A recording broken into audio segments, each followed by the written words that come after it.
A lot of people have been kind of keeping their fingers crossed ever since Mohbad's father came out to talk, not knowing that he has his voice and video, both private session, public session, secret session, and all of the session, all of the secret things that he has ever done with those that came for justice and those that did not come for justice. All of his audio recording, video recording, and so many terrible things.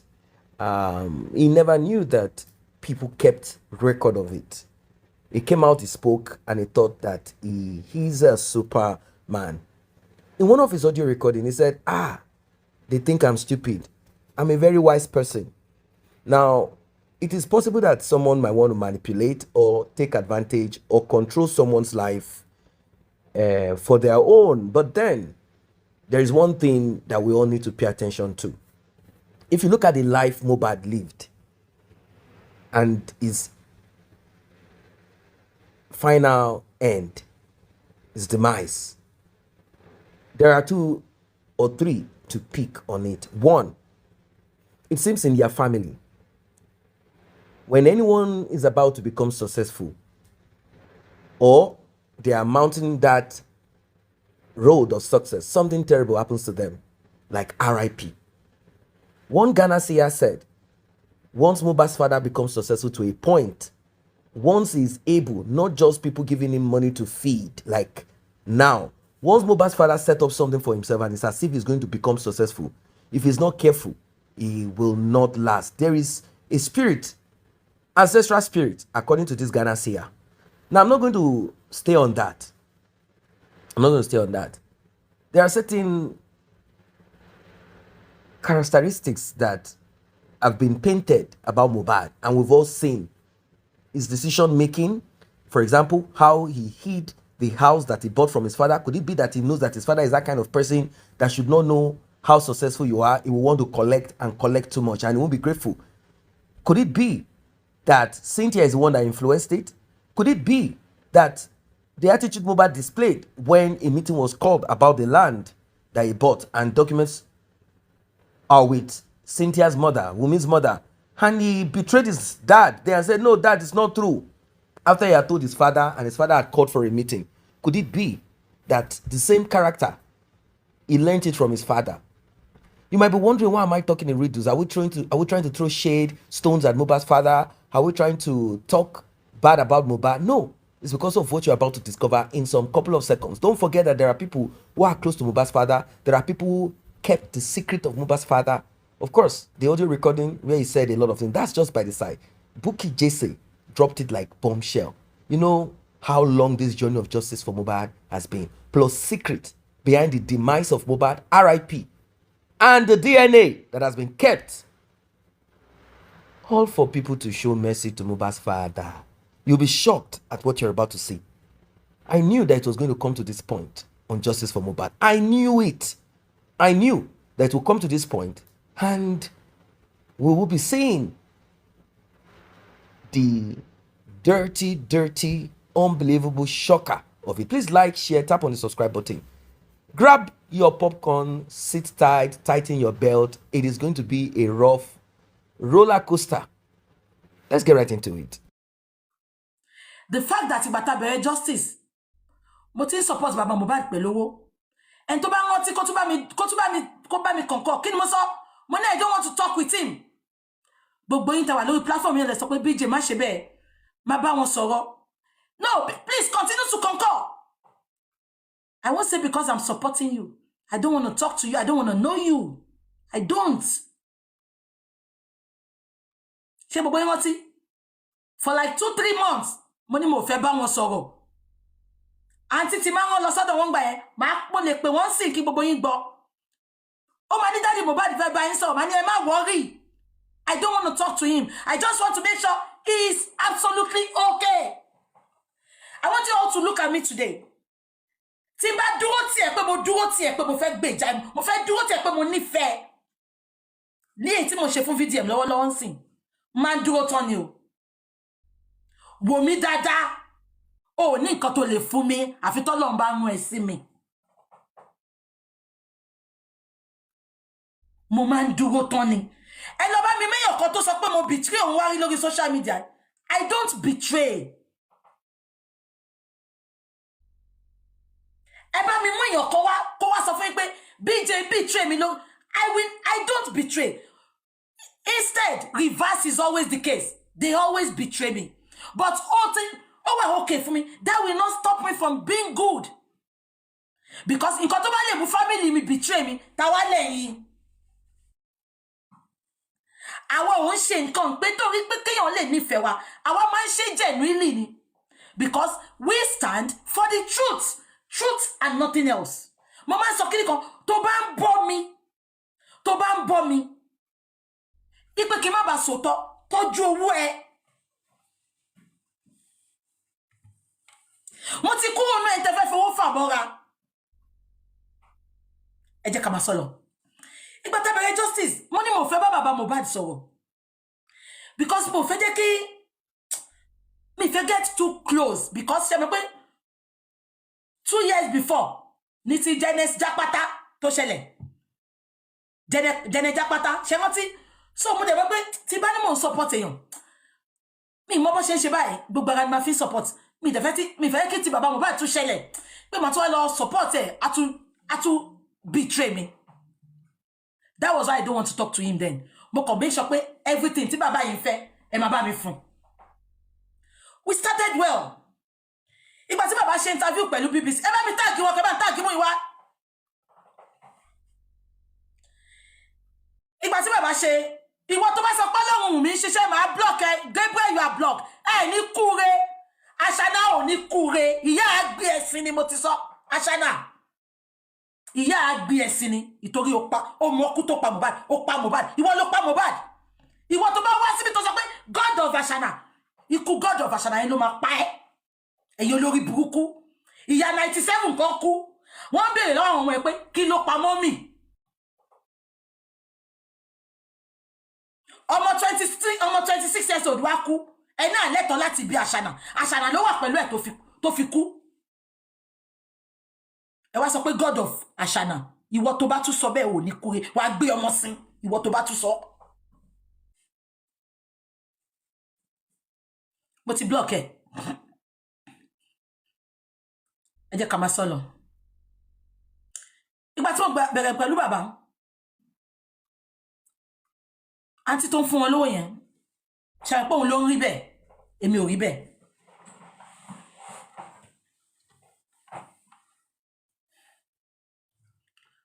Ó bá dijọ́ kan ní BJ. Ṣe bá bàbá sọ̀rọ̀, ẹ bá bàbá sọ̀rọ̀. Àwọn èrò tí bàbá ń kó mọ́ra yẹn ti pọ̀ jù. Ìtorí ẹni tó ń wá justice tán pa ọmọ ẹ̀. Èèyàn mọ̀ta nínú wọn.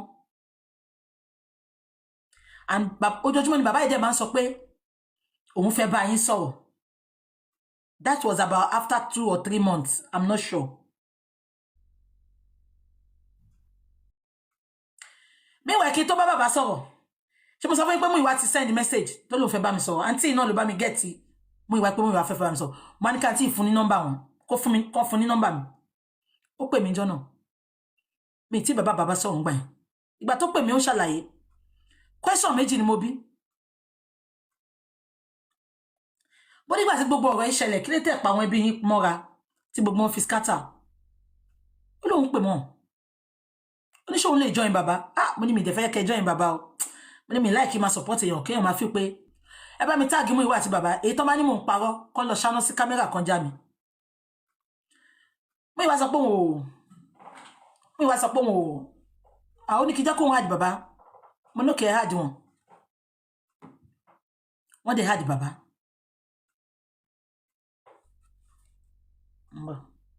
Sister Toyin, where are you? Are you not online to block all this nuisance? Sister Toyin. Wọ́n dẹ̀ hide bàbá. Ẹ jẹ́ kí n kàn kankan.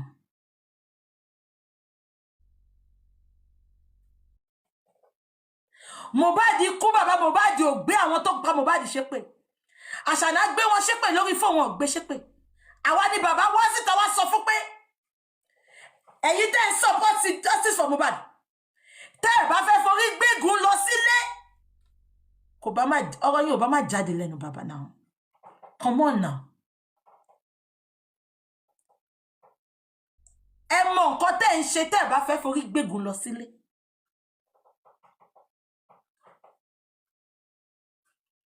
I swear with my living God, kò dùn mí. Gbogbo yín mọ̀ mí. Kó jẹ́ wọ́n gan ló ń bá mi sanwó gbogbo fóònù mi.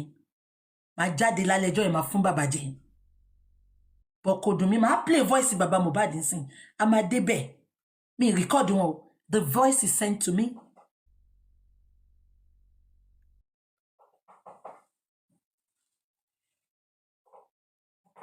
Ẹ jẹ́ ká máa sọ lọ. Mo ní bàbá ṣe ní lọ́yà. Àwọn olówó lọ́yà. Lọ́yà tó ń bá wọn kan lé. Lọ́yà táwọn ti ṣiṣẹ́ carpenter fún rí. Òun làwọn máa lò. Okay. Ṣé gbogbo yín rántí pé bàtà bẹ̀rẹ̀ justice? Ìgbà tó lọ interview bàbá Mohbad ṣé rántí? Bàbá Mohbad ní ẹ wọnú ilé mi, kò tọ́jú mi. He was vulnerable. That was his first time of being on social media. Nǹkan tó wà nù bàbá ni bàbá sọ́ngbà yẹn. Everybody was upset with him. Sister Tony, ẹni tó bá bú bàbá mẹ́ ẹ bá mi block ẹ. You can go and insult him on your platform. I am not making this video for you to come for him. I just want to say my truth. Because let me tell you, let me be honest with you all. Àti ìgbà tọ́rọ̀ yẹn ti ṣẹlẹ̀, I refuse to come out because mi fẹ́ fi bínú sọ̀rọ̀. Ọkàn mi ti balẹ̀ sí ni mo fẹ́ wò pé and mo wá nísinmi. Ẹ jẹ́ sọ nǹkan tí mo ṣe nísinmi. That mo sọ fún pé I follow my instinct. I am not holy, but I'm a spiritual person. I follow my heart. I listen to headers. I listen to my fans. That's to my way. It make sense.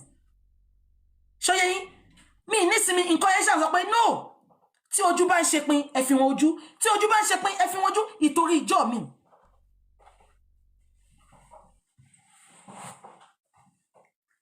Ṣé ń gbọ́ mi?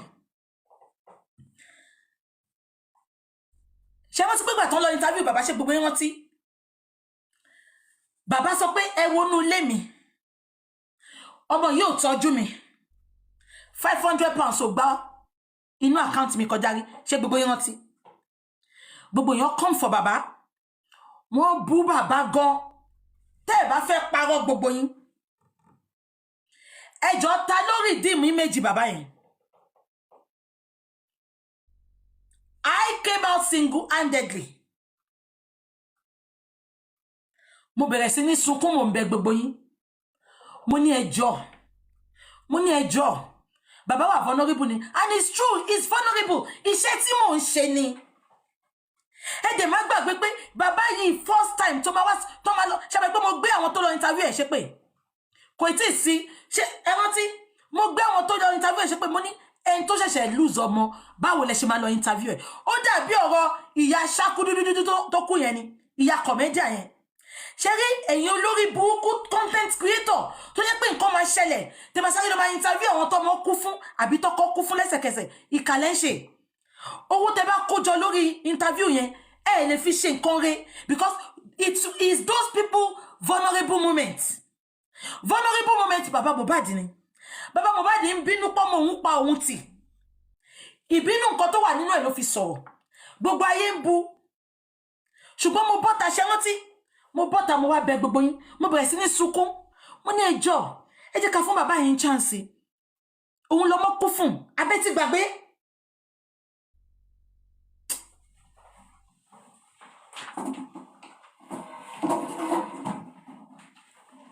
Mo wá kúnlẹ̀ fún gbogbo yín lẹ́nu. Nǹkan tẹ́ rí nínú mi tí mo fi ń wùn yín. Nǹkan tó jẹ́ pé gbogbo ìgbà tí mò ń bọ́ta pé ẹ bá mi dáwó fún bàbá yìí. Tẹ́ ẹ̀ ka ọ̀rọ̀ mi sẹ́yìn. Òun á ṣe inú sẹ́yìn. Ojú òde tì yín. Gbogbo bí ṣe bẹ̀rẹ̀ justice mi lè dá ṣe. Ẹ̀yin lẹ jẹ́ kí bàbá Mohbad jẹ́ èèyàn lénìí. Ẹ̀yin lẹ jẹ́ kó débi tó dé lénìí. tẹ́ bá pe èèyàn kan gbogbo ayé á dá yín lò. Ṣé wá rí nǹkan kan tẹ́ ń béèrè lọ́wọ́ Ọlọ́run? Mo fẹ́ wà emotional but ma try best mi. Ṣé wá rí nǹkan kan tẹ́ ń béèrè lọ́wọ́ Ọlọ́run tí ò tí bọ́ sí fún yín? Ọ̀run á bá mi ṣe fún yín. Kò sí bẹ́ẹ̀ ṣe lè pẹ́ láyé tó ẹ ní mọ sáré ọ̀nà. Bẹ́ẹ̀ ṣe jẹ́ kójú tì mí, bẹ́ẹ̀ ṣe believe in me, ojú ò ní tì yín, ẹ ní jì sọ́fẹ́ ayé, ẹ pẹ́ láyé ojú yín ò ní rí bí. You will never lack good people around you. You will never lack meaningful help and helpers. In the mighty name of Jesus. Ẹ jọ̀ọ́, gbogbo àbùkù tí bàbá Mohbad bá fi kàn yín, ẹ wò pé mi ni mo fi kàn yín.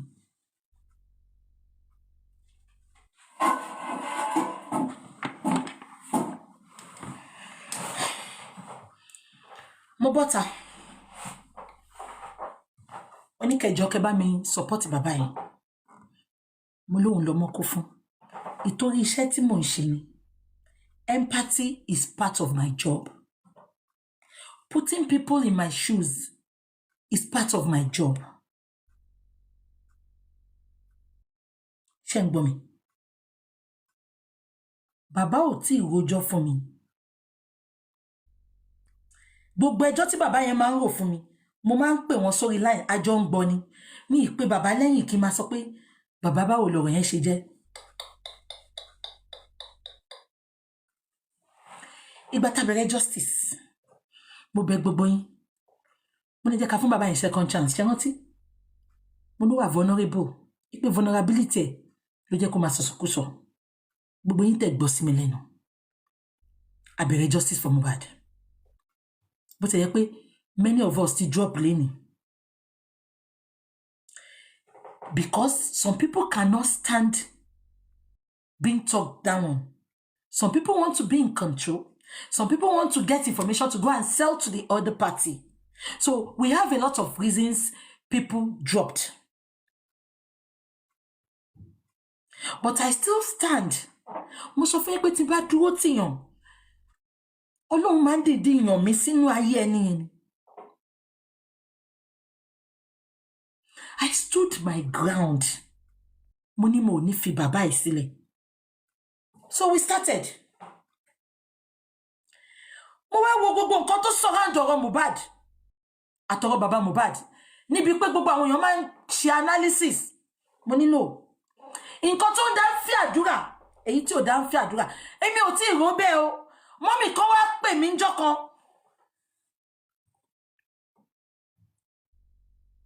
Wọ́n ní BJ pẹ̀lú story bàbá ẹ̀ táwọn ń gbọ́.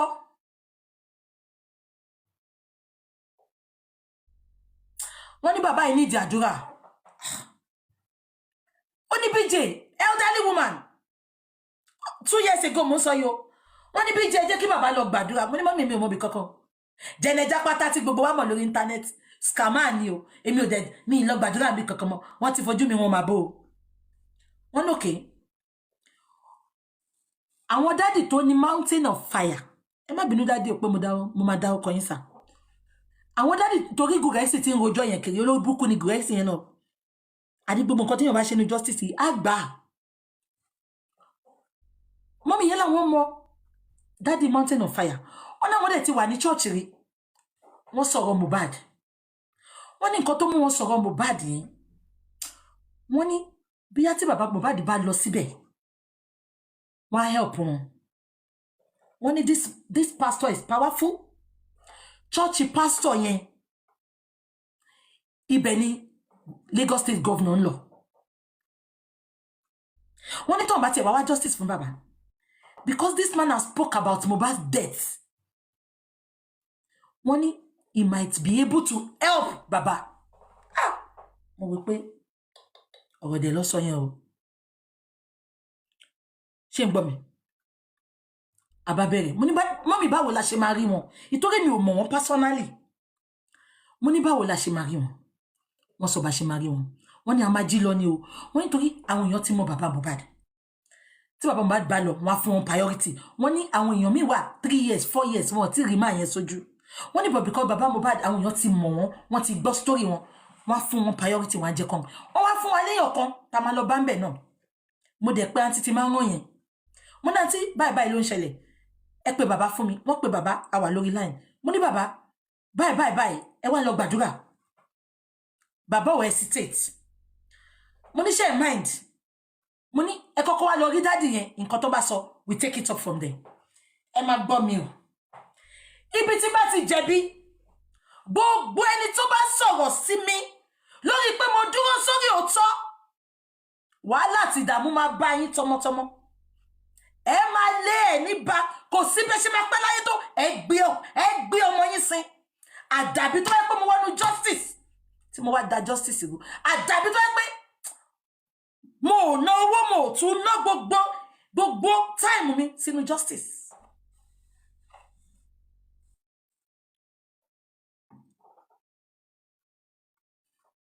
Èdè lè máa fi lọ níjọ́ wọ́n ní kọ́ débẹ̀ níjọ́ Sunday àbí Tuesday mo ní kọ́ lọ calculate èdè ló máa fi lọ I think it's about 100,000 mo wá ṣe kinní kan mo ní ẹjọ́ mo sọ fáǹtì yẹn mo ní ẹ má jẹ́ kí bàbá máa wọ bus mo ní ẹ jẹ́ kó máa wọ Uber mo send 100,000 or thereabout santi yẹn kó fi gbé Uber kó tẹ̀ kọ́kọ́ lọ wọ́n dẹ̀ lọ bó ṣe ń lọ mo follow up I never came out to say anything ìgbà tó débẹ̀ wọ́n rí dáàdì enjoy dáàdì sọ fún wọn pé ṣàbẹ̀ pé mountain of fire ní orí òkè tó ti máa ń gbàdúrà ṣe gbogbo rántí mi ìdébẹ̀ rí o ẹ ti mọ bí tó máa ti ń gbàdúrà lọ́nà express yẹn dáàdì yẹn sọ fún wọn pé àpò tó wà níbà yẹn owó ló kún bẹ́ẹ̀ no ìgbà tí bàbá débẹ̀ wọ́n ní kí bàbá fẹ́ bàbá ní wọ́n ní kí ni bàbá fẹ́ prayer city bàbá ní òun fẹ́ justice kọ́bọ̀ òun wá justice for òun ìpè then àwọn fẹ́ kúrò bí táwọn wà yẹn ìpè torí èrò ti mọ́bẹ̀ ṣe pé ibẹ̀ yẹn náà ṣe pé àwọn dádì yẹn kọ́lé táwọn ọmọ táwọn workers wọn tó ń gbé then tó máa tún tà fáwọn tó fẹ́ ra lé sí prayer city yẹn ẹ̀yin tẹ̀ lọ síbẹ̀ ẹ bá mi confirm èmi ò débẹ̀ nǹkan tó ń sọ nìyẹn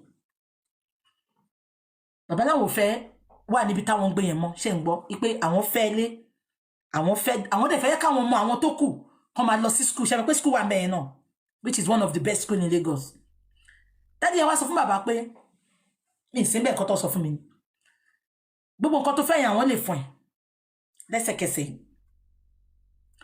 ṣùgbọ́n you have to go for deliverance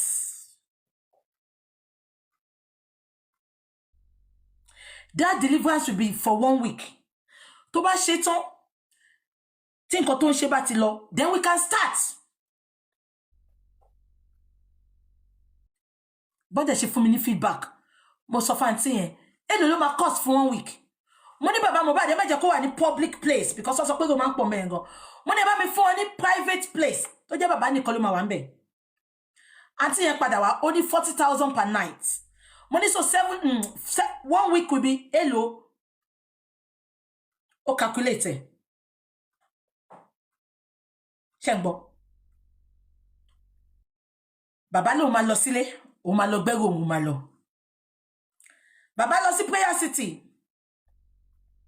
yàtọ̀ sí ibi tó máa gbé o mo fún wọn lówó oúnjẹ mo ní báwọn lọ ṣe máa ń jẹun wọ́n ní wọ́n sọ pọ́jọ́ méjì wọn ní jẹun àwẹ̀ funfun bọ̀tọ́ nítorí kí ni bàbá ò gbé wọ́n ní kí bàbá máa jẹun ní 6 but normally àwẹ̀ funfun ló máa gbà fúnjọ́ méjì kẹ́ tó wá bẹ̀rẹ̀ àárọ̀ títí di 6 mo fún wọn lówó oúnjẹ mo make sure pé bàbá ò lack mo ní I don't want him to lack ṣóyẹ yín mo kówó fàǹtì yẹn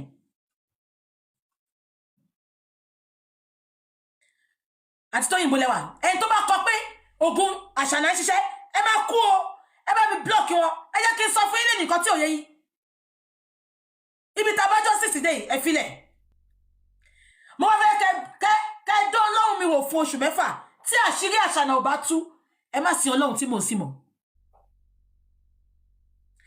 Tí àṣírí ẹni tó pa Mohbad ò bá tú, ẹ má sin Ọlọ́run tí mò ń sìn mọ́. Nǹkan tí mo ti sọ fún yín bíṣẹ́ tí ò tí ì ṣẹ, ẹ bá mi mú wá.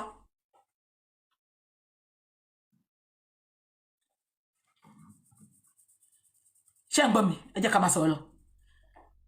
Mo fún wọn ní gbogbo owó tán fẹ́ pátá.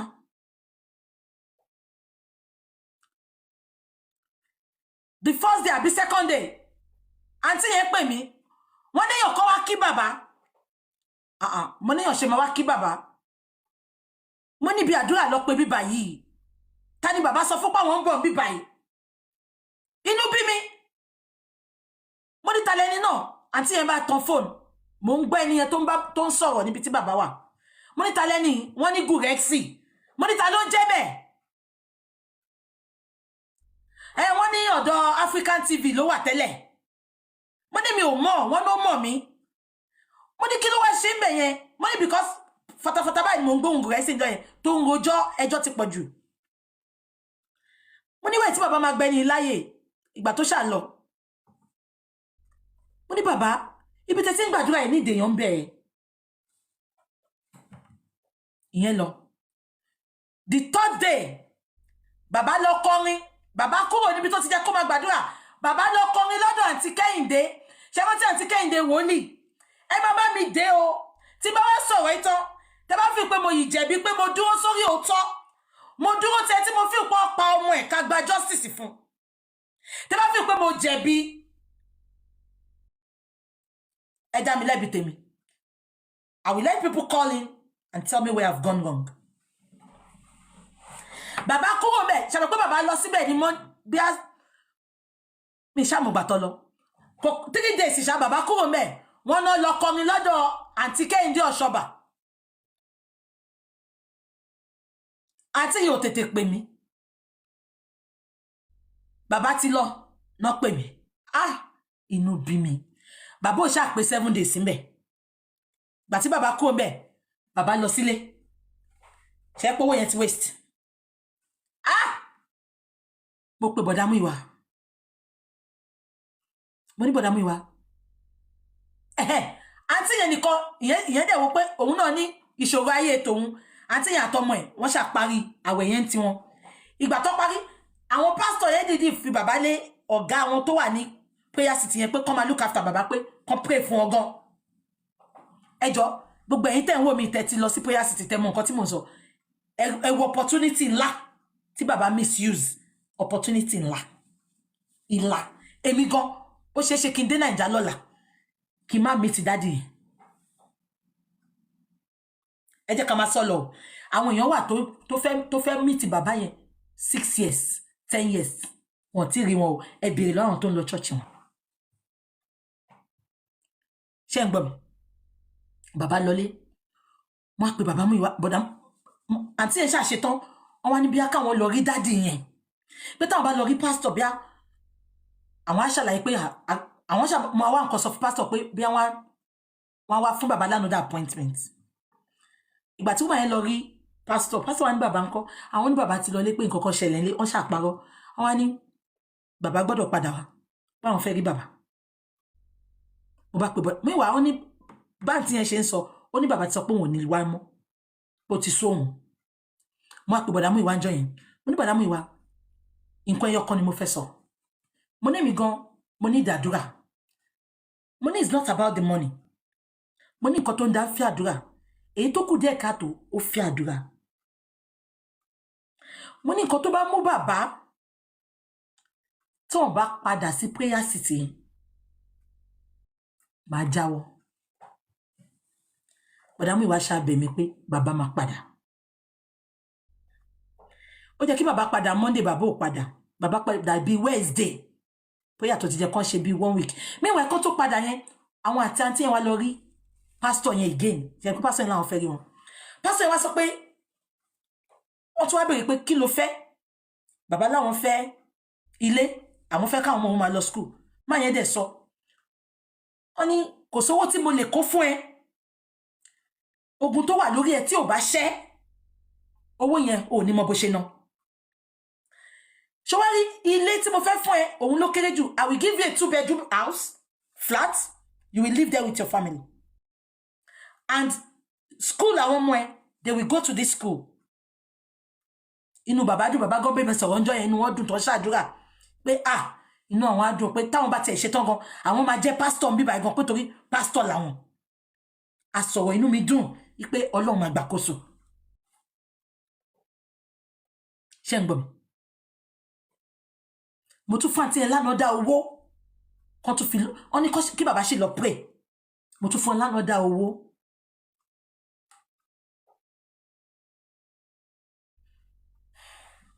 Bí ọjọ́ méjì ni bàbá ṣe ń bẹ̀ mí mọ̀. Àǹtí yẹn kọ́ pè mí pé bàbá láwọn ń lọ sílé ipá wọn máa padà wá. Ìgbà tí bàbá máa wá padà wá, bàbá wá padà lọ síbẹ̀ pẹ̀lú ìyàwó àtọmọ. Ibi tó ti ní kẹ́yìn nìkan lọ dá pray. Ìgbà táǹtí yẹn sọ fún mi pé bàbá padà lọ pẹ̀lú ìyàwó àtọmọ, mo ní no problem. Ṣé owó oúnjẹ tí mo fún yín máa tó gbogbo wọn? Àǹtí ẹ̀ tí ẹ̀ kọ́kọ́ bínú pé kí n má fún wọn, àwọn nìkan fowó wọn tọ́jú àwọn ìyàwó àtọmọ. Mo ní no, ẹ fún wọn. Bàbá àti ìyàwó àtọmọ wọ́n ṣejọ́ méjì ńbẹ̀, wọ́n kúrò. Bá ti yẹn ṣe pè mí pé bàbá sọ pé òun lọ ńjọ́ kejì pé àwọn fẹ́ lọ kọrin bì kan. Mo ní ẹ jẹ́ kó máa lọ. Mo wá yọwọ́ mi. Meanwhile, ṣé wọ́n ti pé African TV. Ṣé wọ́n ti pé lọ́yà kan láyé ló ń gbà yẹn tí lọ́yà yẹn ti padì pọ̀ mọ́ African TV. Ṣé gbogbo yín rántí? Tó sọ pé bàbá lọ sáyìn 30-70. Ṣé gbogbo yín rántí? Ṣé wọ́n pé lọ́yà yẹn àti African TV àti lé wọn dànù? Àti ní lọ́yà, mo ti gbàgbé kí n sọ lè. Bí bàbá ṣe débẹ̀ yẹn, nǹkan tí dádì yẹn kọ́kọ́ béèrè lọ́wọ́ bàbá ni pé bàbá ṣe ní lọ́yà. Because sáànù church ni mo fẹ́ fún yín. Sáànù church. Gbogbo dindi church yẹn kọ́ ni wọ́n fẹ́ fún bàbá ní sàn. Ẹ má gbàgbé pé mo sọ fún yín pé ṣọ́ọ̀ṣì yẹn ni Sanwó-Olú àti ìyàwó ẹ lọ confirm lọ́wọ́ anybody. Is a thing. No, somebody said it's like you are forcing yourself on me. I am not forcing myself. Iṣẹ́ t'Ọlọ́run rán mi ni mò ń jẹ́. Forcing myself on him for what? Bàbá ò ṣe nǹkan kan fún mi láyé mi rí, mo máa débẹ̀. Ẹ má tẹ́ ọ̀rọ̀ sí mi lẹ́nu. Ẹ jẹ́ kí n máa sọ lọ kó lè yé gbogbo yín. Ẹ gbọ́ mi. Meanwhile, ṣe mọ̀ pé ìgbà tí lọ́yà yẹn àti lọ́yà bàbá kápẹ́ntà yẹn tó ti lọ àti African TV ṣe wọ́n ti pa sọ pé àwọn lọ́yà. Múyìwá dé ó láwọn ti rí lọ́yà. Meanwhile, kí bàbá ká tó lọ sí church yẹn ni má bínú mo fò ni. Múyìwá sọ pé àwọn ti rí lọ́yà. Mo ní bo lẹ ti rí lọ́yà. Múyìwá sọ pé ẹnìkan tó ti lọ lọ́yà yẹn rí ló introduce sáwọn pé ní very good lawyer. Múyìwá àti Gurexy. If this justice for Mohbad, if we don't get it, mo yí padà bọ̀ wá ṣe show fún yín o. Múyìwá, Gurexy, bàbá Mohbad àti PA Múyìwá, ìyá Rich Grace, Shitu, máa ṣe show yẹn ayé á gbọ́ ọ̀run á mọ̀.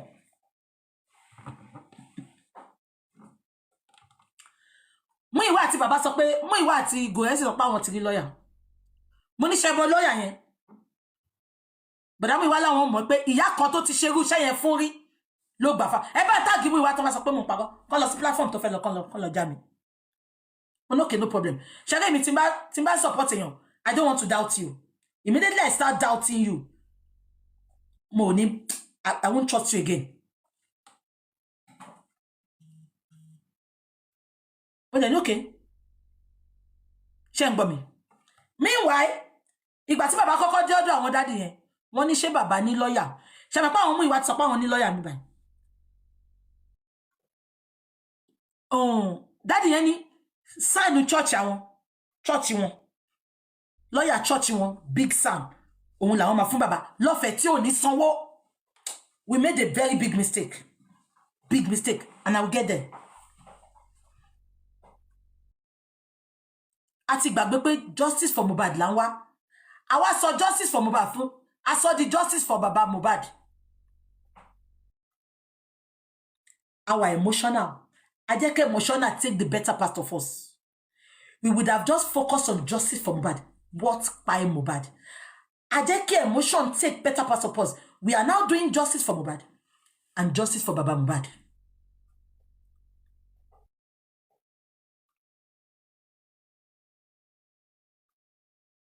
God bless you, Yeye Judy. Wọ́n nígbà tí dáàdì yẹn béèrè pé pastor béèrè pé ṣán ti ní lọ́yà, wọ́n lẹ́sẹ̀kẹsẹ̀ ní bàbá ní àwọn ti ní lọ́yà. Ìgbà tá àǹtí yẹn sọ fún mi, inú bí mi. Mo ní bàbá báwo lè ṣe sọ pé ní lọ́yà? Mú ìwà tí bá wọn gba lọ́yà, àwọn ti sign pẹ̀lú lọ́yà yẹn. Mo ní bàbá, Sam Odindi, Mountain of Fire, wọ́n fẹ́ gbà fún yín. Ẹ wá lẹ ní lọ́yà. Ṣé dẹ̀ rí bí bàbá ṣe wà ń gbà yẹn? Nǹkan tó bá fẹ́ ni máa ń bá wọn fẹ́. Because I don't want him to see me as controlling him. But then no problem. Aba bẹ̀rẹ̀. Mo ṣe rí pé tí olórí burúkú ènìyàn ṣòro bá ti pè mí. Question simple amabi mi nǹkan. Nǹkan wá ṣẹlẹ̀ ní Nàìjíríà ńjọ́ kan. Bí ẹni tẹ́nìyàn ṣòro ń dó ni. Ó wá pè mí. Ó ní nǹkan kan ṣẹlẹ̀. Òun fẹ́ yẹ kí n bóun lo voice mi. Kí n bóun fi jà fẹ́ nìyẹn. Ipe wọ́n pa ọmọ ẹ̀ àbọ̀ ń pa boyfriend ẹ̀ ní Nàìjíríà. Ipọ́n dẹ̀ fẹ́ àwọn ọlọ́pàá fẹ́ ti kéèsì yẹn sábẹ́ carpet.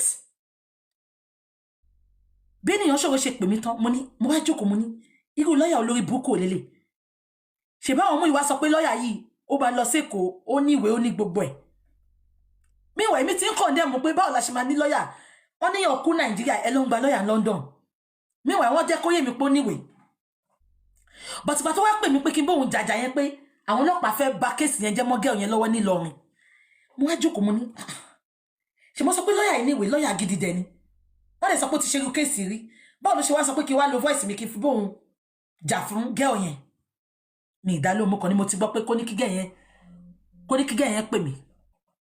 Girl yẹn wá pè mí, ó ní látọ̀dọ̀ ẹ̀. Mo bèrè one or two things lọ́wọ́ girl yẹn, mo rí pé kéèsì yóò lè lọ anywhere. Then mo pé, if you are coming to me, why can't you talk to that person that calls himself our lawyer? If he's truly a good lawyer. So ibẹ̀ mo ti ní second thought nípa Odumosu. Ṣé ń gbọ́ mi? Wọ́n pé tá bá ń sọ̀rọ̀, tó bá ti mú mi sí call pẹ̀lú ẹ̀, ó máa avoid, ó máa sọ pé kó má gbé mi sórí call. Because ó rí pé mo wà intelligent. Muyiwa lè kàwé o, but sorry, Muyiwa is not intelligent at all. Muyiwa is not intelligent. And two things ni, ó wá lè wà intelligent kó jẹ́ pé èèyàn kan ti sọ fún mi rí kíní yẹn. Ṣé pé Muyiwa bí ni pé òun ni gbòǹgbò ìdílé Alọ́ba. Bí yóò wò pé tí bàbá bá gba justice, tọkọ ẹ̀ bá balẹ̀, ó lè má look up to òun mọ́. Kò dẹ́ ṣe pé ó ṣe nǹkan kan fún bàbá náà. Bàbá lè má rí as gbòǹgbò ìdílé Alọ́ba mọ́. Am I communicating? Because intentionally, Muyiwa is part of Baba not getting justice. I will tell you that for free. Because gbogbo nǹkan tí olórí burúkú ènìyàn ṣòro ṣe, it is so obvious for Muyiwa to know that ènìyàn ṣòro is not doing anything. But they still kept him there for reason that I did not know. Ẹ jẹ́ ká máa sọ̀rọ̀. Aba bẹ̀rẹ̀ pẹ̀lú ènìyàn ṣòro. Ìgbà tí mo rí pé ẹ jẹ́ kí n sọ fún yín o, kò sí nǹkan tó ń ṣẹlẹ̀ tí mo kí má ti pè Muyiwa, má ti pè bàbá. Má ní kó lọ sọ fún lawyer because mo rí pé lawyer yẹn kò wà competent. Ìyẹn ènìyàn ṣòro. I don't want to talk to him again. So bàbá àti Muyiwa ni máa ń fi sórí call láti sọ nǹkan fún wọn kó lọ sọ fún. So ìgbà tí mo get pé Àṣànà ti lọ ṣe secret DNA. Bí ṣe gbọ́njọ́ yẹn, mo pè bọ̀dá Muyiwa, mo ní kó fi bàbá sórí line. Mo dẹ̀ sọ gbogbo ẹ̀ fún wọn. Ó padà lọ jíṣẹ́ fún lórí burúkú ènìyàn ṣòro. Ìgbà tí bọ̀dá Muyiwa máa pè mí padà bí ènìyàn ṣòro ni. Mo fún wọn l'address, mo fún wọn everything. Ènìyàn ṣòro ó pè mí padà. Ó ní there is nothing, ó ní kò sí nǹkan tó ń jẹ́ ilé yẹn níbẹ̀ yẹn. Ipe kò sí address tó rí bẹ́ẹ̀. Èmi tó dẹ̀ sọ̀rọ̀ fún mi tí mo mọ̀ pé wọn parọ́. Odumosu ló ń jẹ́ ènìyàn ṣòro. Mo ní no. Office yẹn wà ńbẹ̀ yẹn. Don't tell me that. Mo ní ṣé mo office tó ń jẹ́ bẹ́ẹ̀. Odumosu sọ pé òun ti rán àwọn èèyàn lọ. Ó ní wọ́n ní kò sí office tó ń jẹ́ bẹ́ẹ̀. Ó fẹ́ manipulate evidence tí mo fún wọn. Mo ní kó má worry. Mo ní máa pe àwọn èèyàn tèmi. Ẹ pé àwọn ọmọ tó fẹ́ mú wọn lọ. Wọ́n mú wọn débẹ̀.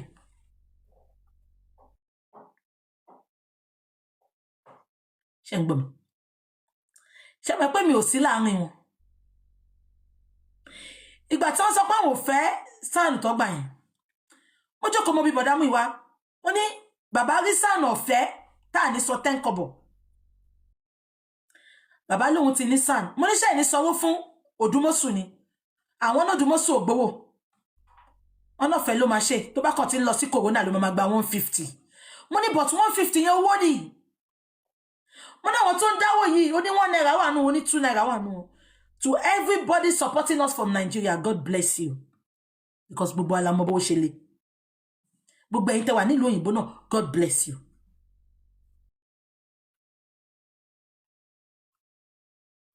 Ṣé nǹkan tí mo sọ yé yín? Wọ́n ní kò ní gbowó. Along the line, ṣé wọ́n tí bàbá wọnú bọ́ọ̀sì ìjọ kan? Wọ́n fídíò bàbá. Ṣé wọ́n tí? Tó fẹ́ máa nà. Ìjọ yẹn bí ta ti ń sọ̀rọ̀. Meanwhile, lady tó wà ní Amẹ́ríkà yẹn kò mọ̀ wá rí o. Olóhùn kan ń lọ káàkiri. Ó ní òun wà ní mọ́tò ọjọ́ yẹn. Music tó ń play. Music Mohbad ni. Kò mọ̀ Mohbad rí o. Ó nígbà tó wọ́n pé music yìí dẹ̀ dùn o. Bọ́n ṣe ní kóun bá sórí Google pé ta ló kọ. Òun bá ń rí. Ó ti kú. Ó ti kú. Òun ní ẹni ti kú. Olóhùn mọ̀ nǹkan tó gbọ́ ọmọ yẹn ń ṣọmọ Nàìjíríà. Nàìjíríà làwọn òbí ẹ̀ ṣùgbọ́n Amẹ́ríkà lọ bí sí kò tí ì délé rí o. Kò sí nǹkan tó jẹ́ kó kan o. Kẹ̀wò bọ́lọ́hun ṣe kó sáwọn èèyàn nínú. Kẹ̀wò bọ́lọ́hun ṣe kó sáwọn èèyàn nínú tọ́lọ́hun lò fún bàbá Mohbad. Meanwhile ìgbà yẹn ni gbogbo wa pariwo pé wọ́n ń show bàbá Mohbad kiri ṣe rántí. Tó lọ show bàbá Mohbad nínú bus. Ìgbà yẹn bàbá Mohbad máa ń wọ bus ṣe rántí. Tí mo fún wa bọ́ta tí mo wá bú gbogbo wọn. Ṣé nǹkan tí mo sọ yé yín? Lady yẹn wà ń bẹ ǹjọ́ yẹn ń wò mí. Kò gbọ́ òyìnbó, kò gbọ́ Yorùbá, but ó náà tí kan tó máa ní kán bá òun translate, àǹtí yẹn wá translate. Ṣé gbogbo yẹn wọ́n ti pé bí tí mo ti ṣe ṣé ọjọ́ yẹn lady yẹn ti ń kọ pé BJ, I have a car. I want to give Mohbad daddy a car. Ṣé rántí tí gbogbo yẹn sọ pé BJ read your comment. Ṣé rántí? Mi mọ̀ bí àwọn ti bọ́ sí TikTok nígbà yẹn. Mo wá sọ pé onírọ́ làwọn èèyàn jàre, ọkọ̀ fẹ́ máa tàn wá ní ẹ má dá lóhùn. Bọ́gbà tá a ṣe tán, lady yẹn inbox mi. Ó ṣe video call pẹ̀lú mi kí n mọ̀ pé òun real. Ó fi mọ́tò tó fẹ́ fún bàbá gan. Ó fẹ́ gbé mọ́tò yẹn láti Amẹ́ríkà lọ sí Nàìjíríà ni. Ó fi mọ́tò yẹn wọ̀n mí. Mo wá ní no problem. Ó lóun máa bá àǹtí òun sọ̀rọ̀ kọ́ bí òun wá shipping and everything. So gbà tó bá ó wá pè mí padà. Ó ní BJ, àǹtí sọ pé táwọn máa ship owó yẹn máa ti pọ̀jù pé kóun fún bàbá lówó.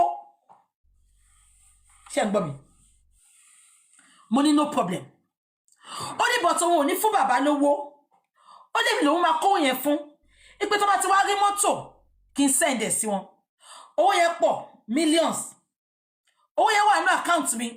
Amẹ́ríkà ló ti send $, sí pounds. Owó yẹn wà ní PayPal account mi for like 2-3 months. 1 naira ò dín bẹ́ẹ̀. All of a sudden ní ọkàn bọ̀dá mú ìwà kan bò mí pé bàbá ti rí mọ́tò. Mo ní ṣe ti check everything wà okay wọ́n ní ẹ. Ẹsẹ̀kẹsẹ̀ mo send owó yẹn sí wọn. Bàbá ra mọ́tò inú wọn dùn. I was happy for him. Mo update. Èmi dẹ̀rẹ̀ mo like kí n máa gba ògo ológo. Bèbí yẹn ní ká má disclose òun. Pé ká tiẹ̀ má sọ. Tí n bá gbé síta pé bàbá ra mọ́tò, gbogbo ilé máa rò pé mi mo ra fún wọn. Mo dẹ̀ gbé síta mo ní ẹnìkan tó wà l'Amẹ́ríkà ra mọ́tò fún bàbá o. Ẹ bá wa dúpẹ́ lọ́wọ́ wọn. Ẹni ẹ dẹ̀ ra mọ́tò yẹn. Bàbá ẹ sínú ẹ̀mí bàbá Mohbad. Ẹ lọ wà nú ẹ̀mí. Ẹ ti jẹ́ kí ara gbé yín wọ̀. Ẹ wò mí dáadáa. Tí n bá ṣe báyìí sí ẹ, má ṣe báyìí sí mi.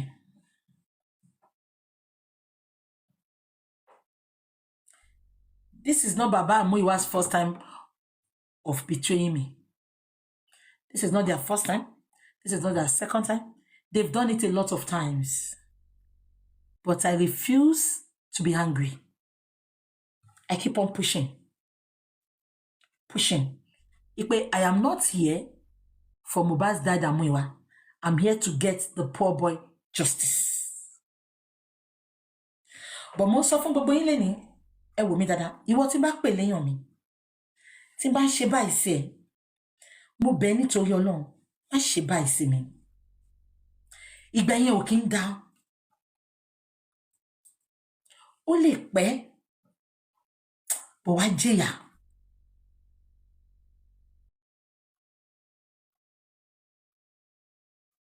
má ṣe báyìí sí mi. Mi ti kúrò lẹ́ni tó máa béèrè tó fẹ́ mọ gbogbo nǹkan. Ẹ lọ bẹ̀ àwọn tó súnmọ́ mi. Mi kì í béèrè ọ̀rọ̀. Nǹkan tó bá sọ fún mi. Advice tó bá dẹ̀ tó máa sọ fún ẹ. Ẹ jẹ́ ká máa sọ̀rọ̀.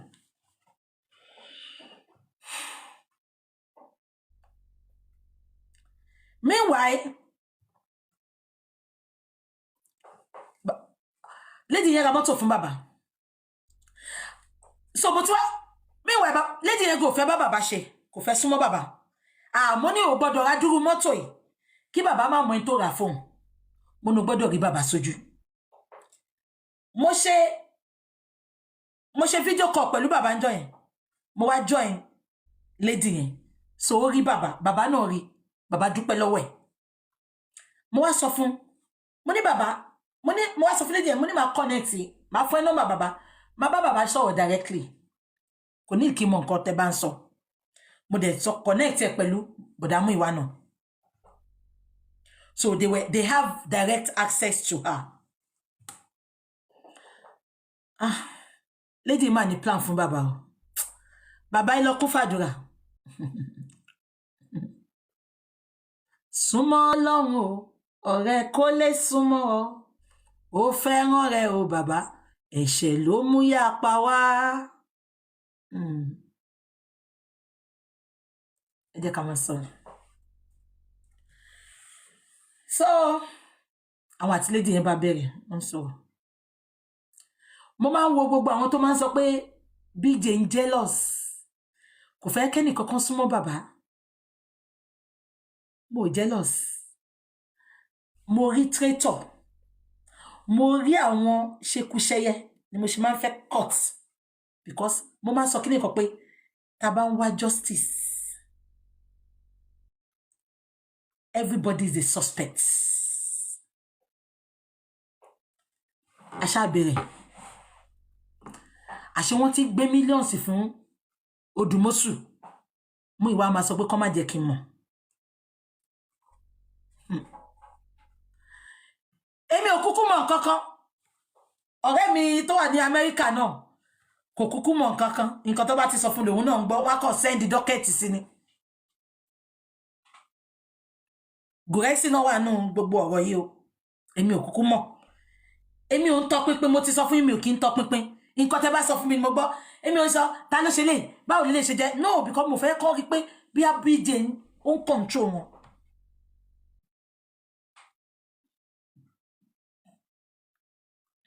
Mo ṣáà ti rí pé Odùmọ́sù ò ṣiṣẹ́. Corona inquest, gbogbo èèyàn tó yẹ kó kó wá, èèyàn 3 péré ló kó wá. Kò ṣe nǹkan kan. Èmi ò kúkú mọ̀. Gùrẹ́sì náà ló sọ fún mi o. Gùrẹ́sì tí bá parọ́ mọ́ ẹ lọ já mi. Gùrẹ́sì ló kọ́kọ́ sọ fún mi pé Odùmọ́sù ò ṣe nǹkan kan. Mo ní ẹ sure, ó dẹ̀ fún mi láwọn instances. Bó ṣe fún mi láwọn instances yẹn. Hello sis. Mo wà lórí chat. Mo wà lórí chat.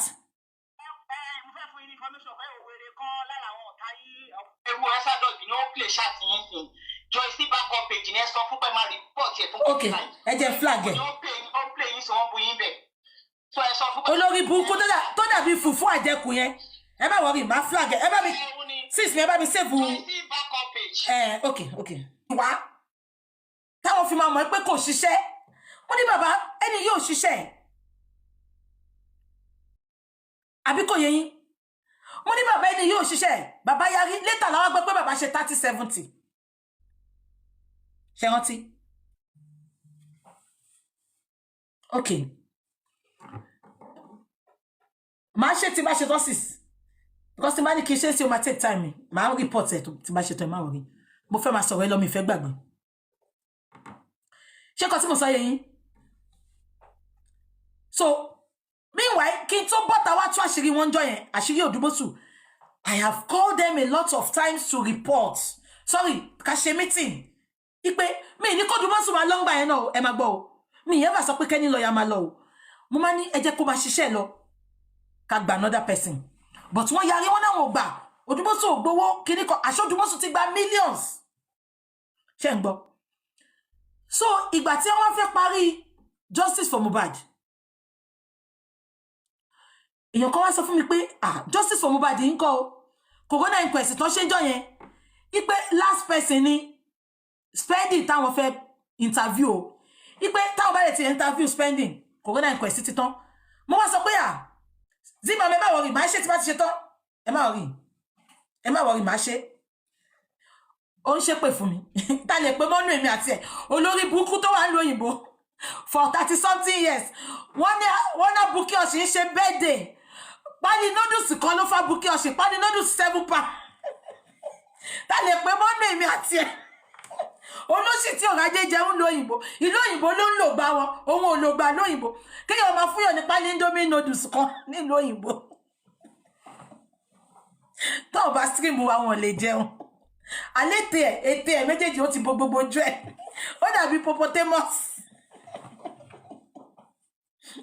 Ẹ jẹ́ ká máa sọ lọ. Ṣé ń gbọ́ mi? Mo wá sọ fún wọn, mo ní ẹ jẹ́ ká gba SAN because wọ́n ní gbogbo àwọn tó yẹ kó Odùmọ̀ṣù kó wá sí court kò kó wọn wá o. Ipe we are gonna lose. Wọ́n yarí. Ìgbà tí mo wá dúró tí wọ́n pé ṣé rántí mo wá bọ́ta pé àfẹ́ Odùmọ̀ṣù ṣé gbogbo yín rántí. Tẹ́ bá ti rí mi pé mo bọ́ta mo wá jà. Mo ti bá wọn sọ̀rọ̀ wọn ò gbọ́. Wọn ò gbọ́. Ni mo ṣe máa ń bọ́ta wá sọ pé kó tó diwájú kó tó dẹjọ́ kí gbogbo yín bá wa gbọ́. Ìgbà tó gbọ́. Thank you Sister Bisi. Tẹ́ bá lè bá mi máa flag ẹ bá mi ṣe. Tí bá ṣe sí ó máa distract me. So please ẹ bá mi ṣe tẹ́ bá lè ṣe. Ẹ máa gbọ́ nǹkan tí mo sọ lọ. So ìgbà tí mo wá bọ́ta tí mo ṣe ṣòfò Odùmọ̀ṣù ṣe rántí. Mo wá náà ní ká lọ gba SAN. Bọ̀dá mi wá láwọn ti gbọ́. Ìgbà tí wọ́n á tó àṣírí ń ta, wọ́n wá accept. Then bọ̀dá mi ìwọ fẹ́ lé Odùmọ̀ṣù tí ò bá ṣe pé Odùmọ̀ṣù lọ sọ́dọ̀ Omitogun. Ṣé rántí tó lọ sọ gbogbo ọ̀rọ̀ bàbá ń bẹ̀? Bàbá Mohbad náà yarí pé òun ò gbà. Ṣé rántí pé bàbá Mohbad ó wá ṣe show tó lóun ò ní gbà o.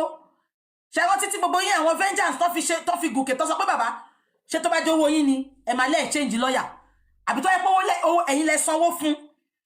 Tó ò dẹ̀ ṣiṣẹ́ ṣe máa sọ pé exchange ẹ̀. Ṣé rántí?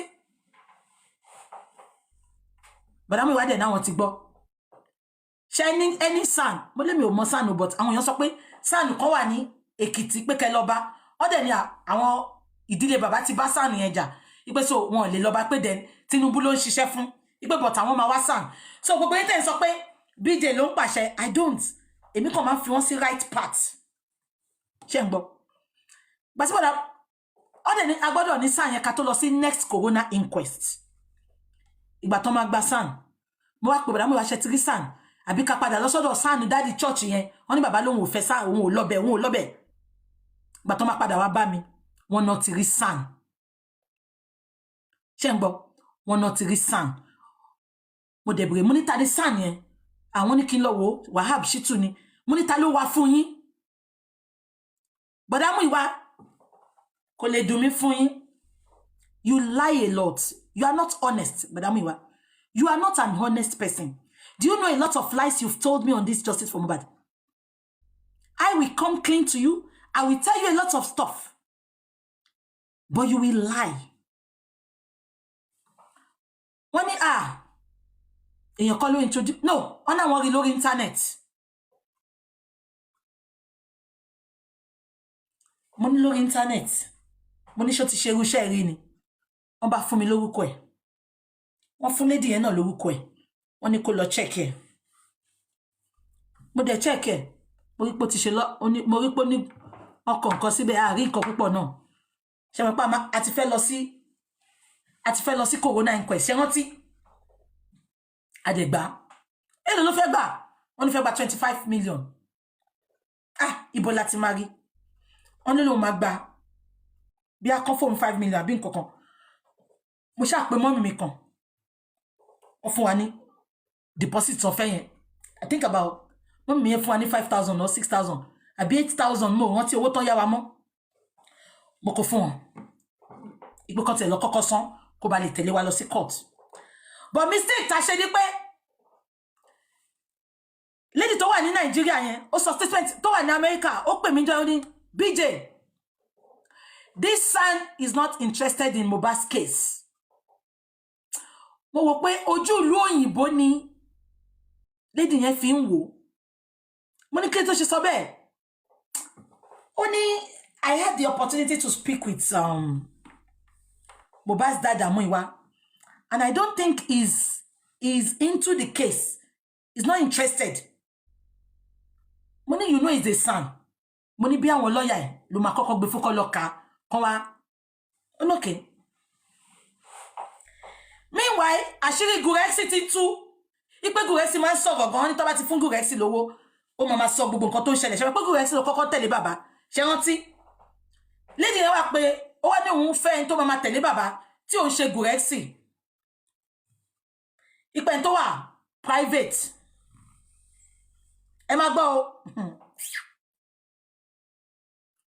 Tá bá rí justice. Muyiwa ní kẹ́ kọ́kọ́ lọ mú. Tá bá rí justice. Mo ń sọ fún yín. Lady yẹn wá lóun ò fẹ́ Gurexy mọ́. Ipò òun fẹ́ tó máa sanwó fún. Ṣé ń gbọ́? Èmi ò kúkú mọ̀ nǹkan kan. Ó kọ̀ pé mi ni pé òun tú rent tó máa bá bàbá ṣiṣẹ́. Mo ní ta ni.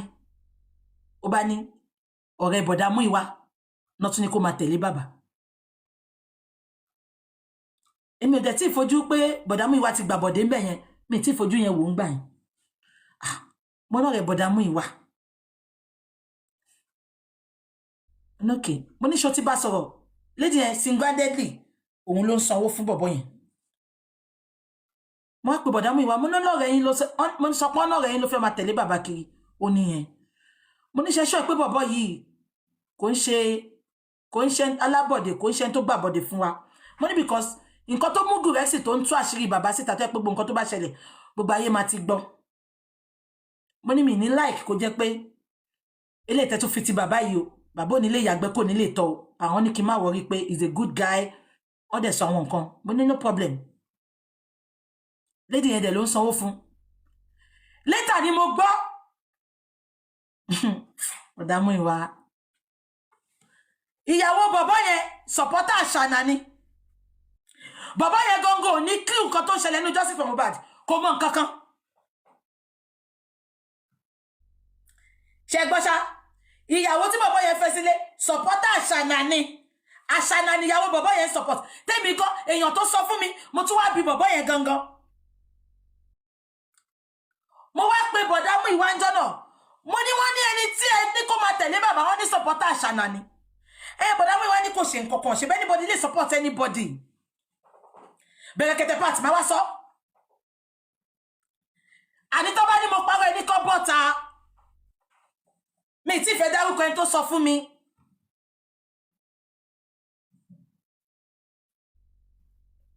Ṣùgbọ́n tó bá ní mo wá parọ́, ẹ mọ̀ pé mi á dárúkọ.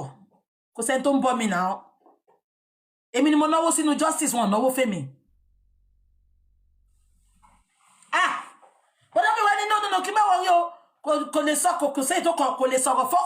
Mo ní bọ̀dá Muyiwa báwo ni ò ṣe ní sọ̀rọ̀ fún ìyàwó ẹ̀ tó bá bára wọn sùn kọ́.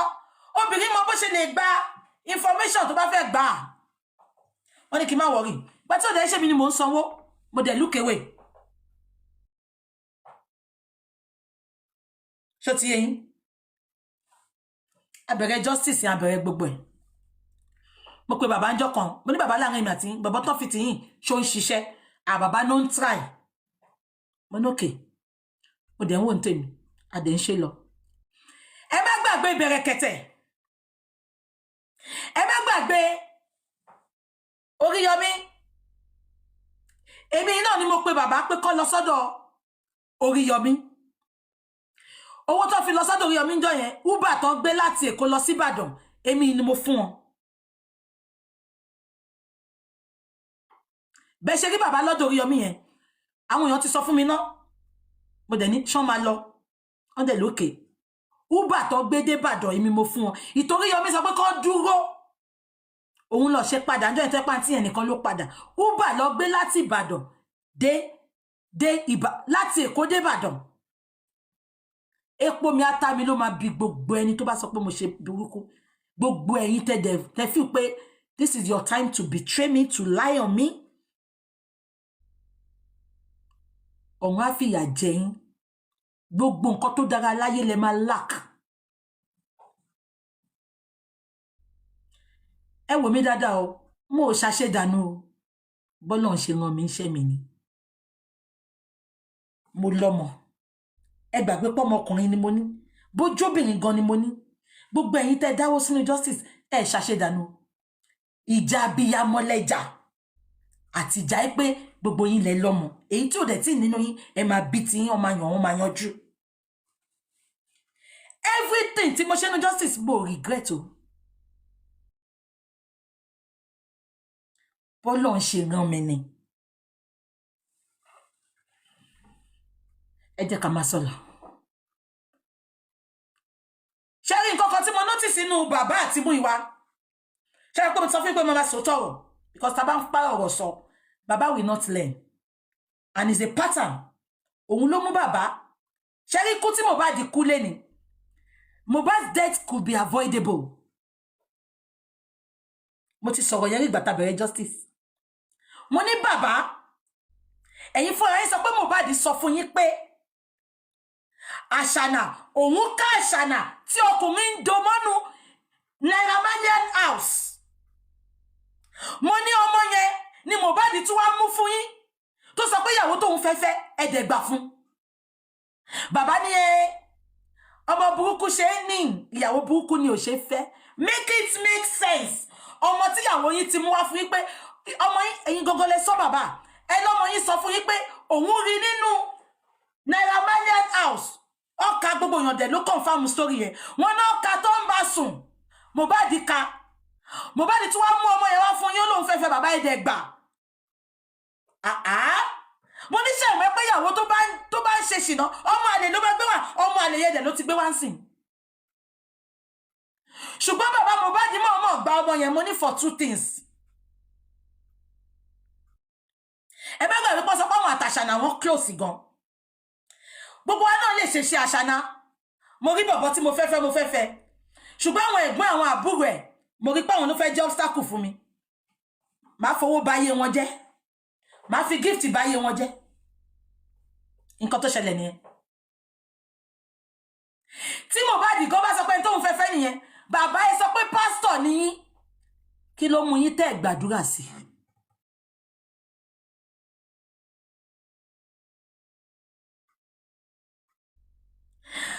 20 years old làṣànà kò ṣe pé ó wọ́mọ kò ṣe pé ó yàgàn kò ṣe pé yìí kéré bàbá Mohbad náà ló mú tó ń bá wá ọmọ kiri ọmọ tí ọmọ ò pọ́n àṣànà tí ó lọ bá bàbá pójú ọmọ ń pọ̀ wọn kọ́ lọ bá òun máa gbàdúrà lórí òkè ó jẹ́ kí bàbá Mohbad bí ni pé kí ló fa kánjúkánjú o kì í ṣàgan ṣùgbọ́n ṣànà tó ti mẹ́kún fẹ́ gbọ́ ọmọ àlè wá tó ti kọ́kọ́ lọ tó ti lọ gbé oyún ìta wá sínú ilé ó wá lọ bá bàbá pé kọ́ máa mú òun lọ sórí òkè òun fẹ́ gbàdúrà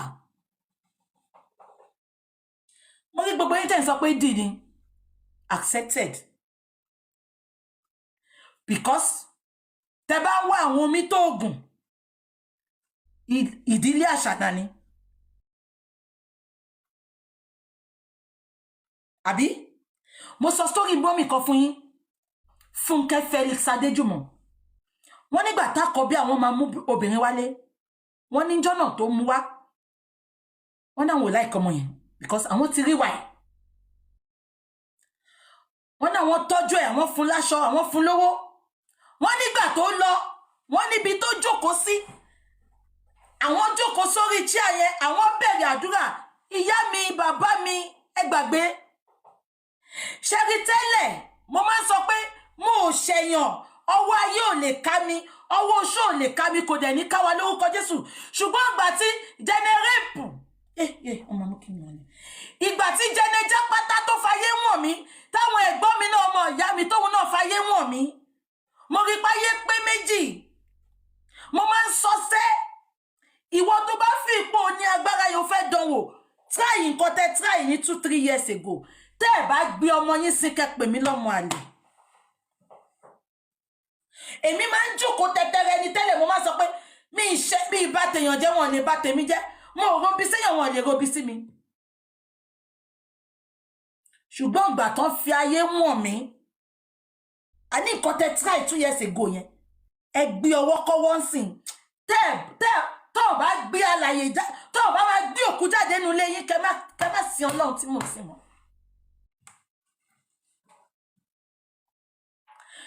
Pastor Felix Adéjùmọ̀ sọ pé orí tí àtìyàwó yẹn jókòó sí ó lóun jókòó sí òun wá ń ṣe bàbá òun ṣe bàbá òun bẹ̀rẹ̀ sí ẹ má mo ti gbọ́ jùjú lọ́lò fún jùjú ni èmi náà mọ̀ ìpá àṣànà àlómi tó ògùn ni ó ní wòlíì kan lẹ́kẹ́ olórí burúkú wòlíì ìṣẹ̀lẹ̀ aláṣọ pípọ́n ọtí ẹ̀ ní fọ́tò Mohbad ìyẹn rí lẹ̀ báyìí ó fi Mohbad sínú pósí ó dé mọ́nu lẹ̀ ni pásítọ̀ yẹn wà lẹ́kí màá rántí orúkọ chọ́ọ̀chì yẹn èmi gọ́mọ̀ ìpógun ni kò ń ṣe lásán but as wòlíì tí bàbá pera wọn sẹ́ eré wo ló jẹ kan sá tí Mohbad bá tẹ̀ sọ pé àṣànà lòun fẹ́ tó wò bá fàṣànà òun ò fẹ́ lómi eré wo ló jẹ kí bàbá sá but bàbá dẹrálẹ̀ probably because àṣànà ń gbé wọn mọ́ra ó ra nǹkan fún wọn ó ń fún ẹ má gbàgbé pé ìyá Mohbad sọ pé bàbá àti àṣànà bestie ni wọ́n ọ̀rọ̀ ya Mohbad bá sọ wọ́n di bestie.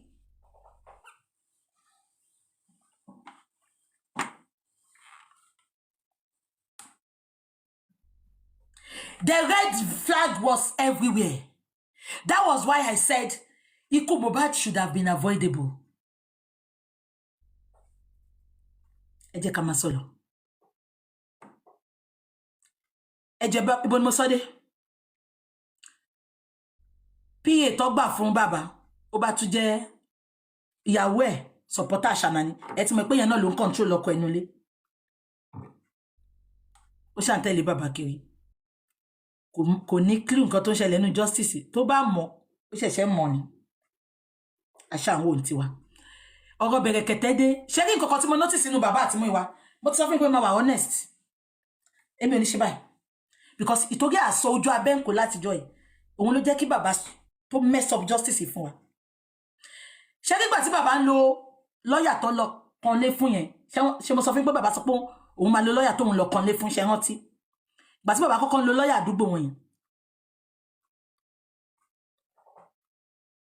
Fálànà ò mọ̀ pé bàbá ti ní lọ́yà ṣé wọ́n ti pé wà tá bẹ̀rẹ̀ justice bàbá ò ní lọ́yà gidi lọ́yà tó kanlé fún yẹn ẹ bá máa kọ̀ǹkọ̀ ẹ bá jẹ́ kíní ìsúnmi ẹ máa kọ̀ǹkọ̀ ṣé wọ́n ti pé bàbá gbogbo wa ò tí support bàbá financially ṣé wọ́n ti lọ́yà tí bàbá kanlé fún ni bàbá ń lò ṣé wọ́n ti but Fálànà ò mọ̀ pé bàbá ti ní lọ́yà ṣé wọ́n ti Fálànà wá pé bàbá ń jọ yẹn ìgbà tí justice for Mohbad bẹ̀rẹ̀ ó dàbí wọ́n ti sin Mohbad yẹ I think a day or 2 days tán sin Mohbad Fálànà pé bàbá Mohbad àbá ti bẹ̀rẹ̀ justice ó dàbá ti bẹ̀rẹ̀ yes àti bẹ̀rẹ̀ wọ́n ti sọ pé wọ́n máa ṣe corona but àti bẹ̀rẹ̀ but lọ́yà ẹ̀ sọ pé kí bàbá má wọrí òun máa ṣe iṣẹ́ ọ̀fẹ́ fún wọn. Fálànà bá pé bàbá Fálànà ní òun fẹ́ rí bàbá àti àṣànà ṣé ń gbọ́ mi kí ni Fálànà fẹ́ rí bàbá àtàṣànà fún they want to talk on the round table and in fair honesty mo béèrè àwọn questions kan láwọn barrister tí mo mọ̀ Nàìjíríà wọ́n ní àwọn ò ní tàn mí bó ṣe máa ń ṣe nìyẹn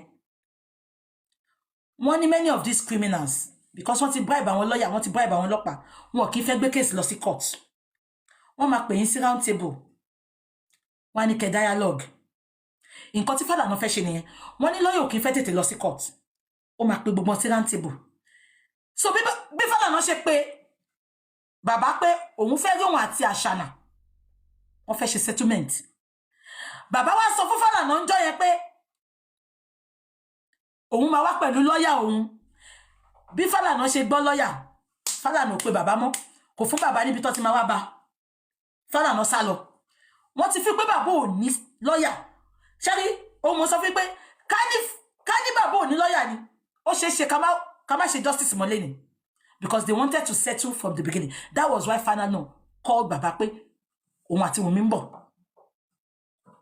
ṣó ti yẹn bí bàbá ṣe sọ pé I will come with my lawyer Fálànà jápa kò pé bàbá mọ́ kò gbé fóònù wọn àtijọ́ ẹni Fálànà ti pé bàbá gbẹ̀yìn Ṣé ń gbọ́ mi? So ìgbà tó wá di ti Bẹ̀rẹ̀kẹ̀tẹ̀, ṣé gbogbo yín rántí pé èmi náà mo bẹ̀rẹ̀ Bẹ̀rẹ̀kẹ̀tẹ̀, ẹ̀yin fans mi náà lẹ́ sọ pé BJ let's go to Bẹ̀rẹ̀kẹ̀tẹ̀, á dá fún gbogbo yín sẹ́mi níwá yín tì. Gbogbo wa là ń wá different options bí gbogbo yín ṣe sọ báyìí ṣe ṣòtò ọjọ́ yẹn. Mo pe bàbá, mo pe bọ̀dá Múyìwá, mo ní ẹ jẹ́ ká lọ sọ́dọ̀ Bẹ̀rẹ̀kẹ̀tẹ̀.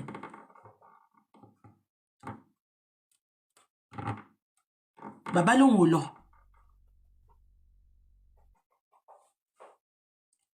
Mo ní bàbá kí lédè tẹ́ fẹ́ lọ sọ́dọ̀ Bẹ̀rẹ̀kẹ̀tẹ̀. Àṣé àwọn ada ṣe rí bí tí ẹ jẹ́ kí n sọ problem bàbá fún yín. Ṣé pé bàbá ò ní access sí many of these people. Múyìwá ló access sí wọn. Múyìwá is alkagon. Múyìwá láwọn gan. Múyìwá ò fẹ́ náwó.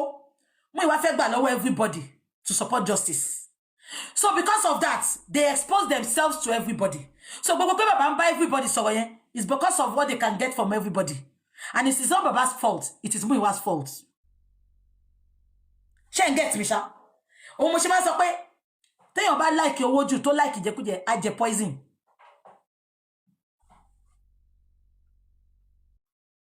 Ṣé ń gbọ́ mi? Àṣé wọ́n ti bá àwọn adá sọ̀rọ̀. Àwọn adá ti fẹ́ fún wọn lọ́yà bọ́n ṣe sọ. Èmi ò mọ̀. Ṣé gbogbo àwọn group ó wá lọ sí group jọ Múyìwá wá feel funky. Ngbeke feeling funky. Ó wá feel pé òun lòun yanṣẹ́ fún gbogbo èèyàn. Wọ́n wá ń dá group. Mo ní báwo lè ṣe máa wá justice tẹ́ máa dá group sílẹ̀. Mo ní group fún kíni. Mi lè mọ̀ nǹkankan.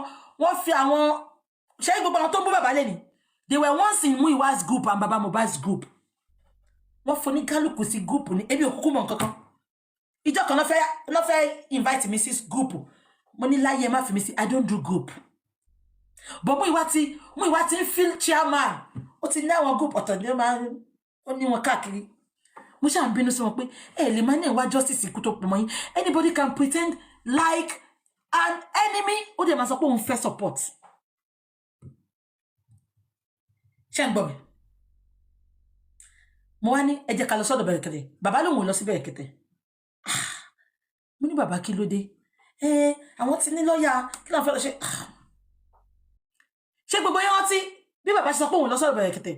Mo ní okay, conjunction ẹ jẹ́ ká lọ as representative of àwa Afẹ́nifẹ́re táwọn wá justice. Ṣé gbogbo yẹn rántí? Mo bọ́ta mo wá sọ ẹ bá mi kọ̀ǹkọ̀. Tẹ́ ẹ bá kọ̀ǹkọ̀ ó ti ń rẹ̀ mí o. Ṣé ká máa lọ ni? Welcome back. As you can see, this is a lengthy one and it is well detailed. Now, in this video, Bukky Jesse went back to the beginning. How she met Mohbad's father and how she convinced herself to get justice for Mohbad. Like, this is the best to do. This is important. Now, prior to this, a lot of people had done some thinking, deep one about Mohbad's family. Although not everybody is willing to think that it has everything to do with spiritual problems. Like, could it be a curse? Could it be whatever? But upon looking at it closely, it is clear that Mohbad's father is a kind of person, sort of in a way, like related to what Cynthia described. You know, this kind of family that met another kind of family. Cynthia's family and Mohbad's family. When I say family, I'm saying Mohbad's mother and father. They are one and the same. Mohbad's father is having this sense of entitlement. Oh, it's because of my son. Are they not making money from talking about my son? So what are they feeling like? Let them give me money. I deserve to have my own. I deserve to have my share of it all. Why are they pretending like this thing is for free? Mohbad's father was told to by Bukky Jesse, go for prayers. It is needed before we begin this journey. Mohbad's father was introduced to Mountain of Fire Miracles prayer ground. I do not know if he met the DK Olukoya or someone who is in charge of the prayer ground. He was asked to go to the prayer ground for prayers. Mohbad's father clearly showed that he's not interested in prayers. All that is needed, all that he needs is money. Give me money. He just wants people to give him. That poverty has so much sunken deep into him that he cares less about anything. Like, I've prayed and prayed and prayed. Now is manifestation. I'm not ready to pray. Now the prayer ground pastor or the caretaker of the prayer ground said, you need to go for prayers and deliverance for 7 days before we begin anything. The man asked, what do you want? Mohbad's father said, I want tuition for my children. I need to move away from the house that I live. And that's what he needs. The man said, no problem, I will provide all of this for you. It is fine. That was when Justice for Mohbad was gaining traction on social media. The man said, it's fine. I will help you with all of this. This church has a school. No problem. You can be part of it. Your children will go there. House is the smallest. I will give it to you. Also, do you have a lawyer? No problem. If you don't have a lawyer, I will give to you a lawyer from Mountain of Fire. A lawyer from Mountain of Fire that will handle your case. Mohbad's father said, no, he has a lawyer already. He was already working with a man who somehow he met through a man that calls himself Mohbad's father's brother. They have a kind of contact, all of them.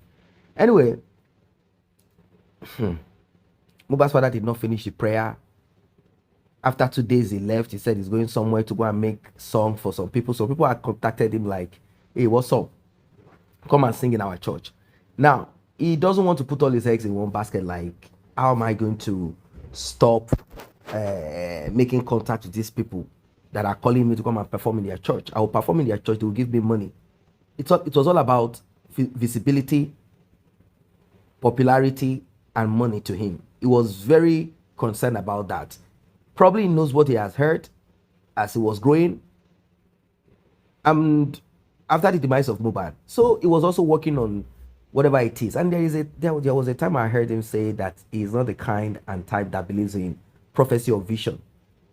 Maybe because many prophecy has not been fulfilled in his life. So it's more about God said he's going to do this.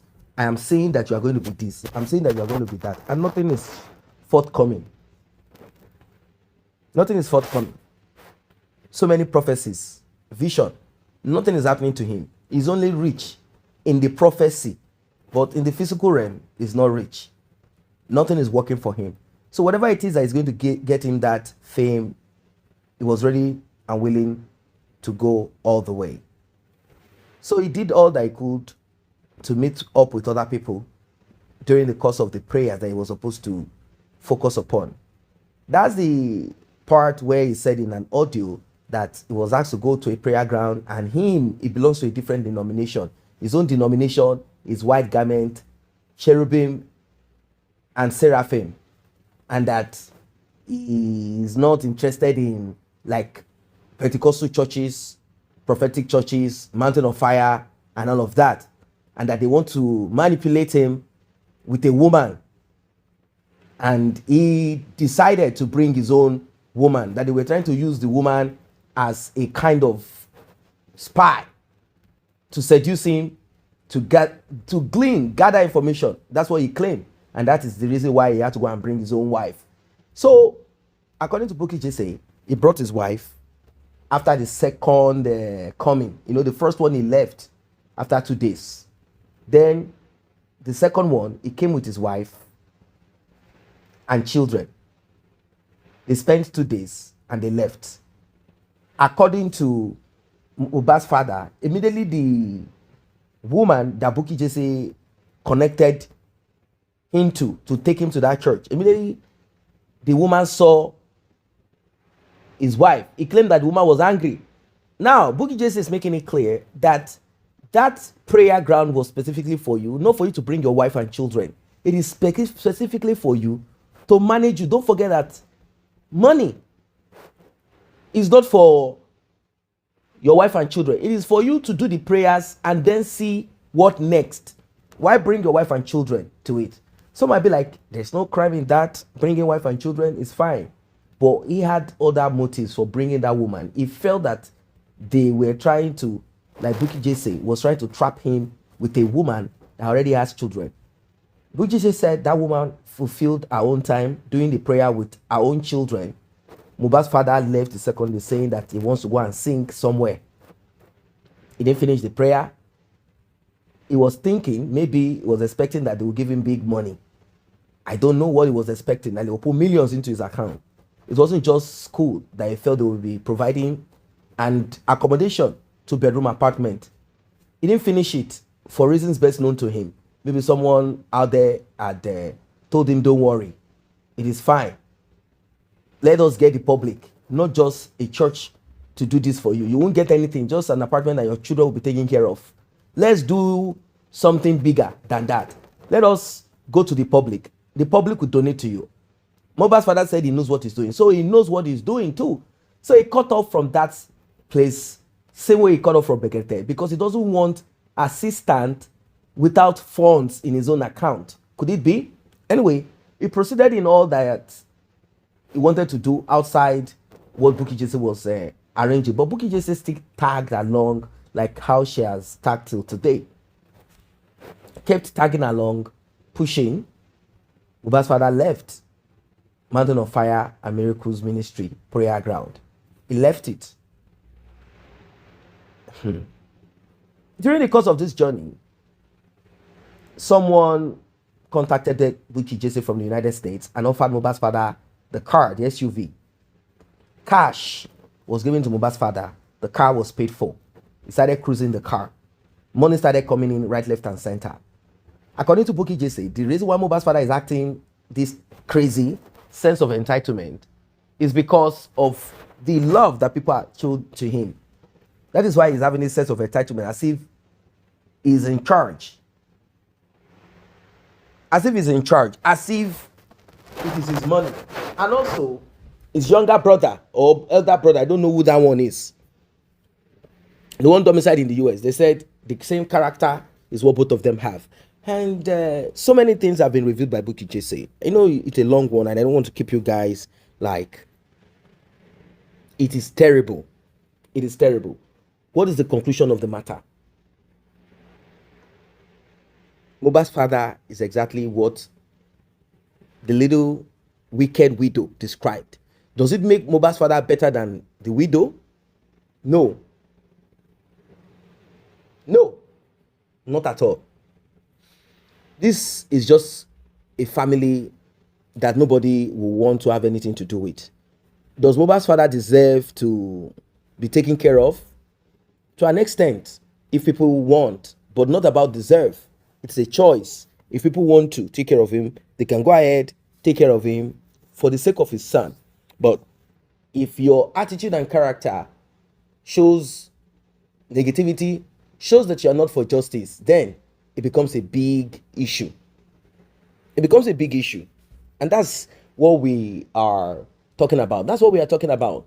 That part of you as a man, that part of you as a father, unwilling to do right, unwilling to do good, unwilling, throwing stones. So Bukky Jesse addressed the part where Mohbad's father cursed, insulted her, and people who are for justice for Mohbad. And she said severally, Mohbad's father and his whatever, brother and whoever, and all of these people, they have betrayed her several times, but she just kept on because of justice for Mohbad. And Mohbad's father had the guts to say 5,000 naira was what was paid for the room, blah, blah, blah, this and that, you know, well, it is what it is, ladies and gentlemen. It is what it is. All I know is that everyone's consciousness is active and no one is a fool. Everybody knows. Everyone knows. Everyone knows where Mohbad's father stands and what is more interesting to him. He has made it clear that he needs funds to feed what will happen to me after justice for Mohbad. That is why he's hustling to make sure that he puts things together for his own feeding, and children, and maybe more that he's still going to have. Life is full of mystery. It's full of mystery. Bukky Jesse went on, and she demystified a lot. She demystified a lot. Put out so many things that will shock you beyond your imagination. I don't know what you guys think of this matter. Like, I don't know what you think of it. Even if Mohbad's father is not going to be dragged or whatever, the thing is that it is going to be difficult for people to donate to Justice for Mohbad through his father or in any way. They've asked him to sign some documents. He has refused. He said he's not signing. Good or bad, it could be that the pen to paper thing is not beneficial. But the thing is, people are not interested in Justice for Mohbad through Mohbad's father's pathway. And even Bukky Jesse said it too. Said, look, the mistake is doing Justice for Mohbad and Justice for Mohbad's father. That's basically what made him feel that everybody must bow, as if God created him, or God has put him in the mind, or God has commanded everybody to take care of him. It is so sad.